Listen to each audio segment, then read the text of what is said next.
This is the newer elevator at that dining hall, student center type building at St. Vincent College in Latrobe, Pennsylvania. This one's an Otis Hydrofit. This one's obviously newer.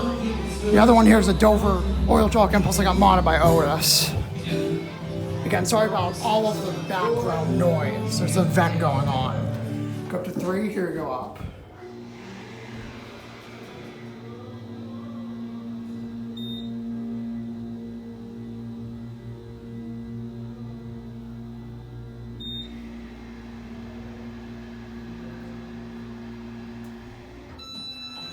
Your door. It's pretty nice, it's very new. It's an MRL, all right. Go back on the 1. It's a basic wood, light wood cab. I feel like I saw this newer cab somewhere else too on the campus. Carbon floor.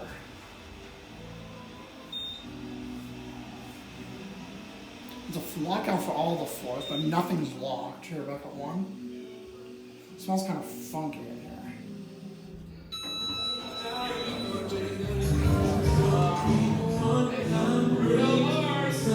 So close enough, it's going to be at